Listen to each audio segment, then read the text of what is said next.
이 시간에는 양도의 정의 및 자산, 그 양도소득세를 공부하시는 분들이 아주 기본적으로 알아야 될 내용입니다. 우리가 세금을 계산할 때 가장 좋은 거는, 비과세라고 알고 있죠. 세금을 안 내니까. 그런데 어떤 부동산을 거래하고 소유권 명의를 바꿨어요.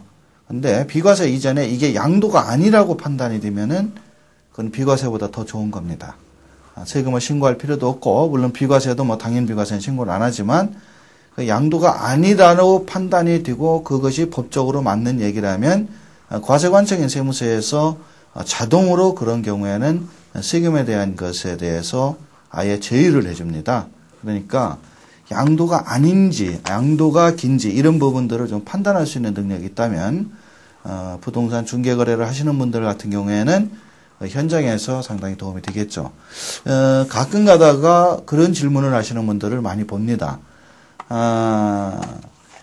경매로 넘어간 물건인데, 이것을 일일이 내 물건이 그 타인의 어떤 채권, 채무 문제 때문에 경매로 넘어갔다가 내가 스스로 받았다.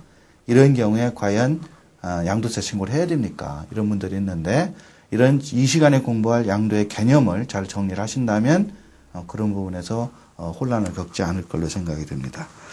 자, 본 강의에 들어가서 1페이지에 그 양도의 정의 및 자산 이래가지고, 양도소득세가 과세되는 자산의 양도라 하면 이래가지고 쭉 여러 가지 얘기가 있습니다. 읽어보시면은 요거는 어떤 해설을 해놓은 것이 아니고요. 대법원 판례라든지 국세청 유권 해석 중에서 양도의 정의에 가장 핵심적으로 근접했던 내용들을 그대로 옮겨 적어 놓은 얘기입니다. 핵심은 이겁니다. 사실상 유상 이전. 그러니까 실제로 돈을 유상이라는 것은 꼭 돈을 받아야만 유상은 아니에요. 어떤 대가성이 있느냐 없느냐. 그래서 사실상 대가성이 있는 형태로 넘어갔다면 그것은 양도로 보겠다. 이런 얘기지. 소유권 이전 등기라는 말은 단 한마디도 없습니다. 그래서 등기를 해야만 양도소득세를 낸다고 생각하시는 분이 있는데 법률적으로는 그렇습니다. 등기라고 하는 것은 하나의 표시행위이기 때문에 외부에 드러난다는 것뿐이지 사실상으로 실질과세 원칙에 의해서 대가성 있는 부동산이 오고 갔더라. 이렇다면은 양도소득세 과세 대상 물건이다. 이래가지고 양도세 과세 의무가 생기는 거죠. 대표적인 예로 돈은 주고받지 않았지만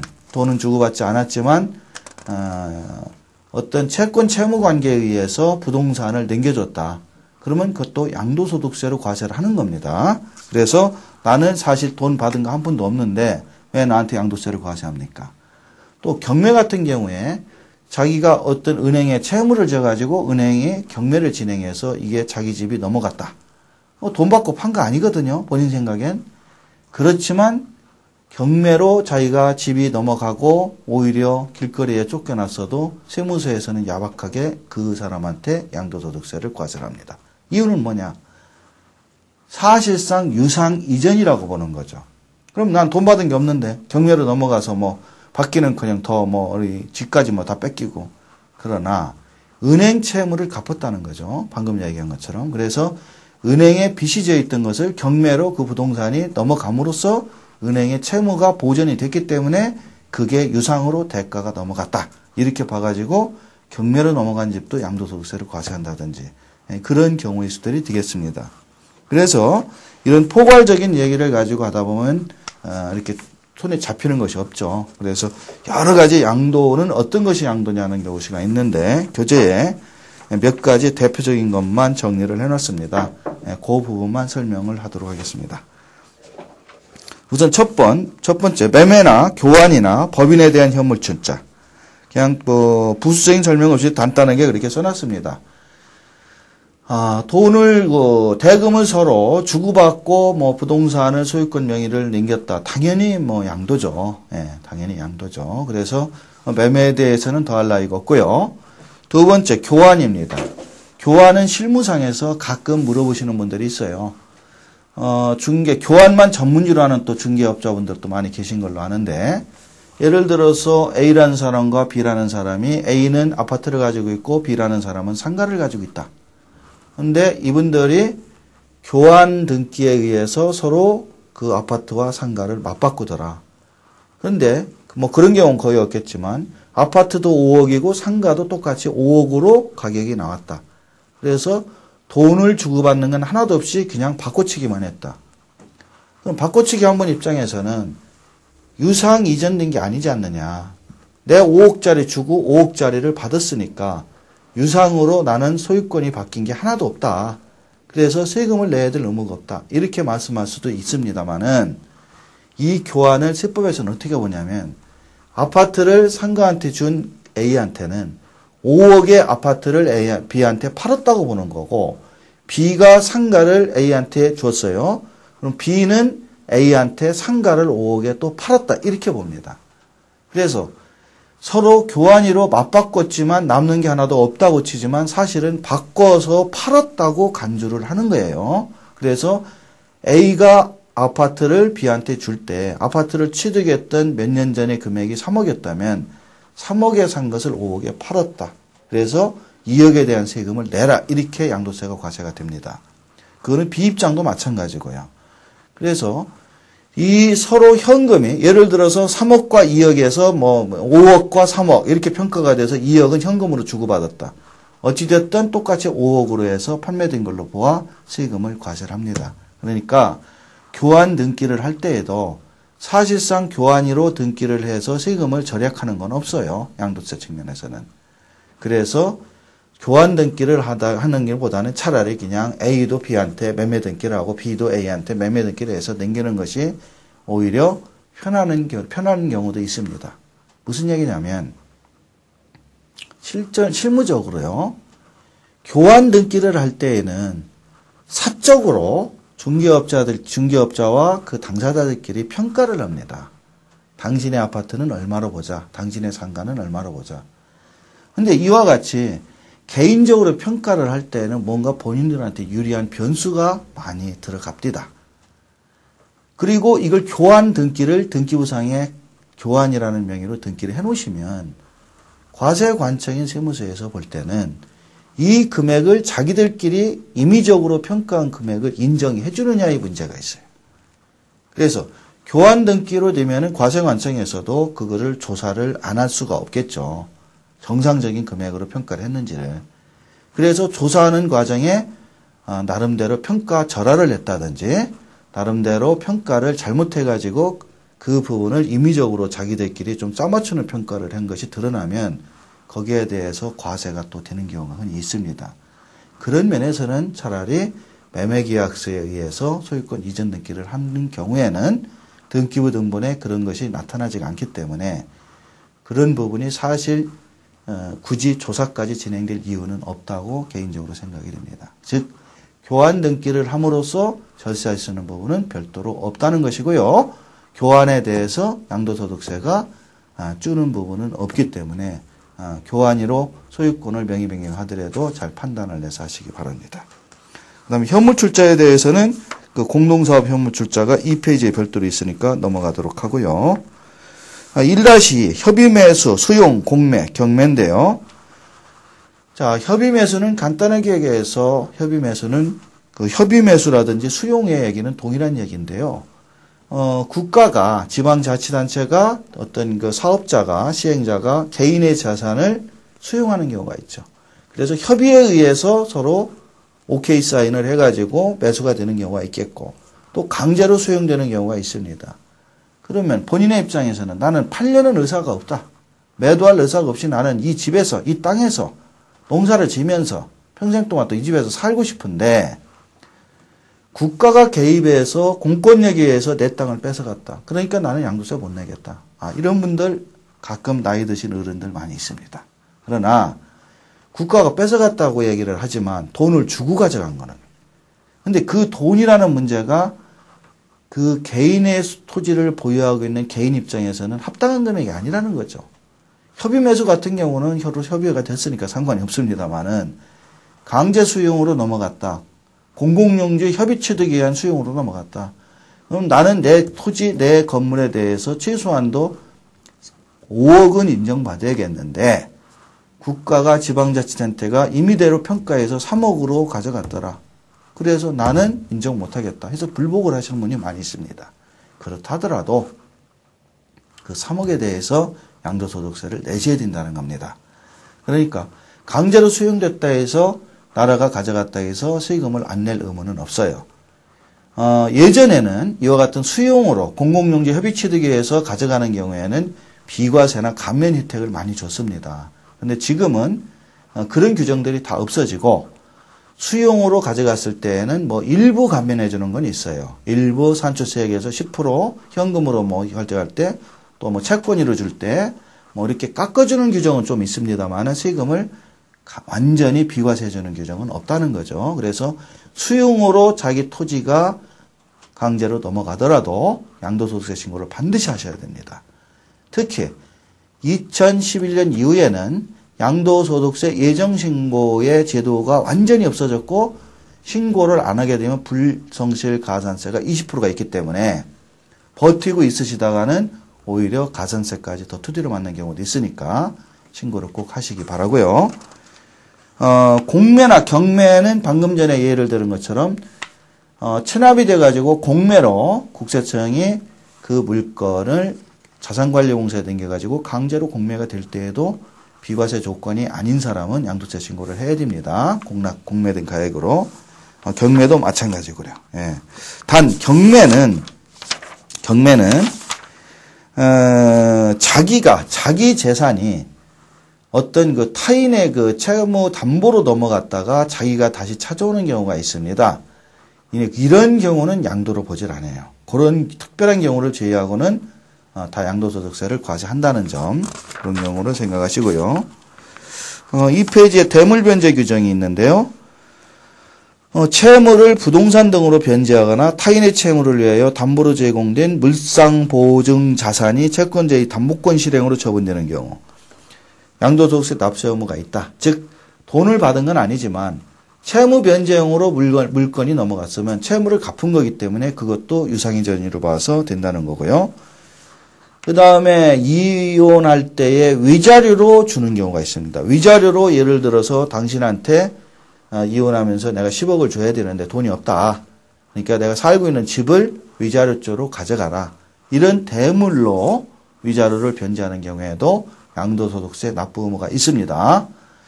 이 부분하고 많이 착각하시는 분들이 뭐냐면은 부부 공동재산으로 가지고 있다가 이혼하면서 부부 공동재산이니까 재산분할 청구권에 의해서 가져가는 경우가 있어요. 이게 똑같이 가져가지만 명분이 위자료조로 줬다는 거는 양도세 의무가 있고 공동으로 만드는 재산을 이제 내가 찾아간다. 재산분할 청구권이다. 요런 것은 양도세 의무가 없습니다. 그거는 사실상 유상이전이 아니라 원래 자기 집을 자기가 가져가는 거기 때문에 그런 경우는 유상이전으로 보지를 않습니다. 그러니까 이혼할 때 위자료 명분으로 가져가느냐 아니면 재산분할 청구권으로 가져가느냐에 따라 세금을 낼 의무가 있기도 하고 없기도 하다.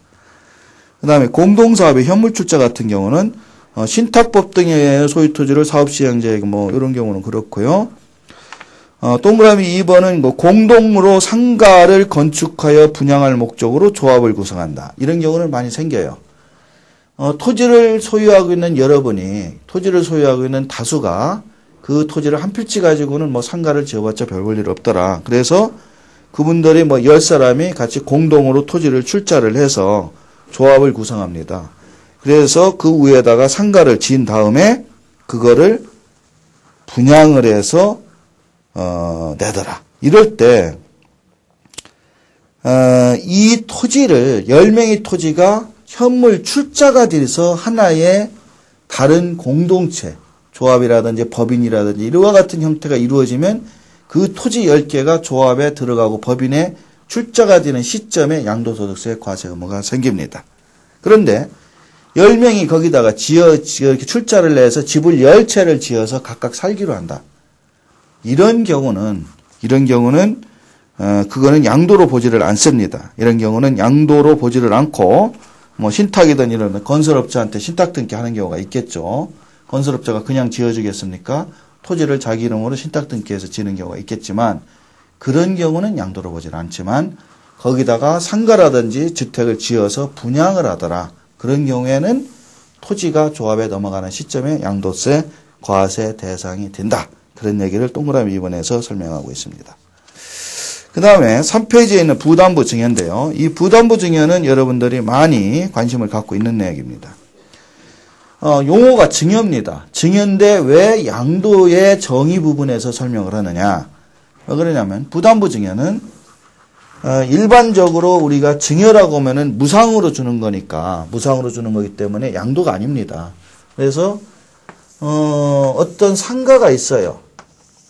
이 상가가 4층짜리 상가가 있는데 이 상가의 전체 금액을 봤더니 30억이라고 그럽니다. 이 30억짜리의 상가를 아버지가 아들한테 줍니다. 그럼 아들이 받을 때 현장에서 많이 물어보는 분이 있어요. 아버지가 이 상가를 옛날에 10억에 사가지고 지금 30억의 가치로 평가해서 아들한테 주는데 아들이 아버지한테 30억을 현금을 주고 샀다고 합시다. 그러면 이건 매매일까요? 증여일까요? 사실상 아들이 아버지한테 30억이라는 현금을 주고 이걸 샀다면 이거는 매매입니다. 그래서 토지권 이전 등기도 매매로 돼요. 그리고 양도입니다. 그래서 아버지가 옛날 10억에 사서 30억에 아들한테 팔았으니까 20억 남은 거에 대해서 양도소득세 신고를 하면은 되는 거죠.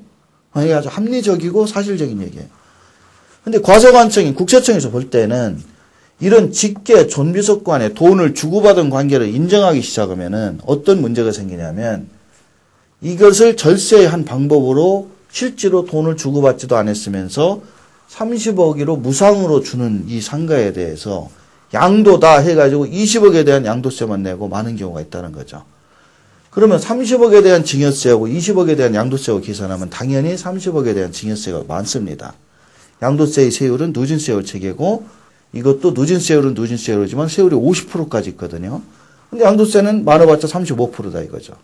그러니까 사실상 이게 돈이 주고받느냐 안 받느냐를 국세청이 일일이 인정하고 조사해가지고 하기가 귀찮기도 하고 또 직계 존비속 간의 거래에서는 그런 경우가 거의 없다고 판정하기 때문에 돈을 직계 존비속 간의 부동산이 오고 가면은 이걸 무조건적으로 증여로 보겠다. 이걸 증여 추정이라고 그러죠. 그래서 증여 의제라고 그럽니다. 그러니까 부모 직계 존비속 간의 부동산이 오고 갈 때는 소유권 등기를 매매 등기를 하더라도 세무서는 과세관청에서는 증여세로 세금을 의제, 간주해가지고 과세하겠다. 단 실제로 30억을 주고받은 근거가 있다면 입증 서류를 명백하게 세무서에 제출을 해서 우리가 조사를 했더니 맞더라. 그렇다면 매매로 인정해 주겠다. 이렇게 돼 있습니다. 그래서 일반적으로는 이런 경우에 본인들이 매매했다는 입증을 확실하게 될 수가 있다면 매매로 가겠지만 99%는 다 증여에 의해서 세금을 내야 됩니다. 자, 그럼 봅시다. 이게 상가라고 지각을 했어요. 근데 상가를 아버지가 5년 전에 사가지고 이 상가에 대해서 살 때 돈이 모자라서 아버지가 이 상가에 대해서 대출을 받았습니다. 대출을 10억을 받았어요. 그 다음에 상가에 세를 주면서 보증금을 또 받았어요. 그래서 보증금을, 전세보증금을 또 받은 게 한 10억 됩니다. 이런 상태에서 자식한테 이거를 무상으로 줬다고 합시다. 그러면 자식이 30억짜리를 받았을까요? 대출금 10억 누가 받아갔어요? 아버지가 받아갔죠. 전세금 10억 누가 받아갔어요? 아버지가 받아갔죠. 그러면 전세금 10억과 대출금 10억에 대해서는 빚 아닙니까? 빚. 갚아야 될 돈입니다. 그래서 이 상가를 가져간 아들이 나중에 이 대출금과 보증금을 다 갚아줘야 돼요. 그러니까 아들 입장에서는 아버지가 30억짜리 상가를 줬지만 실제로 자기는 나중에 대출금 10억, 보증금 10억 갚아준다고 치면 10억 원만 받은 겁니다. 10억 원만.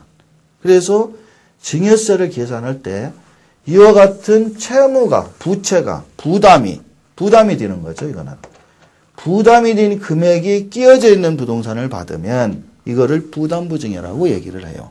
즉, 전체 금액으로 증여세를 계산하는 게 아니라 여기에서 20억이라는 채무와 부담이죠, 부채죠. 예. 자기가 갚아야 될 부채를 끼고 받았기 때문에 이 아들은 10억만 받은 거라는 거죠. 그래서 10억에 대한 증여세만 내는 겁니다. 그러면 10억에 대한 증여세만 내고 끝나느냐? 문제는 요 20억이죠. 요 20억은 대출금 10억과 보증금 10억을 누가 가져갔다고요? 아버지가 가져갔습니다. 그러면 아버지는 대출금과 보증금을 20억을 자기가 싹 갖다 쓰고 이 돈을 누가 갚아요? 자식이 갚으니까 자기는 갚을 의무가 없네. 그래서 이 20억에 대해서는 아들한테 판 걸로, 매매한 걸로 인정을 받을 수가 있다는 거죠. 그래서 부담부 증여는 논리적으로 보면은 이 부담, 부채에 대해서 부채를 끼고 넘기게 되면 국세청 입장에서도 이 부채 금액만큼에 대해서 어떻게 세금을 매겨야 되는데 방법이 없어요. 그래서 요 금액만큼은 양도소득세를 따로 매깁니다. 그럼 이 말을 다시 얘기하면 이거를 아들한테 나는 30억에 팔았다고 주장하시고 싶으면 그냥 돈이 오고 간 입증서류를 가지고 가야 잘 인정을 못 받으니까 이 집에다 30억 원치 부채를 만들어서 본인이 가져가세요. 그래서 30억 원치 부채를 만들어서 본인이 가져간 다음에 넘겨주면 아들은 제로를 받는 거죠. 그래서 증여세 안 나옵니다. 그리고 30억에 대해서 아버지가 양도소득세를 내면 돼요. 그러니까 부담부 증여를 부담부 채무가 많아지면 부담부 채무가 방금 얘기한 대로 극단적으로 이와 같이 증여재산의 금액과 동일해지면 증여가 되는 게 아니라 양도가 되는 겁니다. 이와 같이 증여 행위가 겉모양으로는 보이지만 부채가 많은 부동산을 증여를 할 때는 결국은 그게 양도로 계산이 된다는 겁니다. 그래서 이 양도소득세를 아버지가 계산해서 아버지가 세금 내면 끝나고 물론 자식도 증여세 계산은 하겠지만 세금이 안 나올 수도 있다는 거죠. 그와 관련된 내용을 3쪽에 자세하게 풀어서 설명한 것입니다. 그래서 개념적으로 그 수증자가 인수한 채무 부담분 이런 얘기는 요걸 20억을 얘기하는 거고요. 거기에 대해서 무상이전된 부분 양도세 증여세 계산하는 산식을 그 3쪽에 자세하게 적어놨습니다. 그래서 이 부분에 대해서 실전 사례로 계산하는 것은 계산 실무편에서 여러분이 참고하시기 바라고요. 개념적으로 부담부 증여라는 것은 그런 뜻이구나. 그렇게 이해를 해주셨으면 좋겠습니다.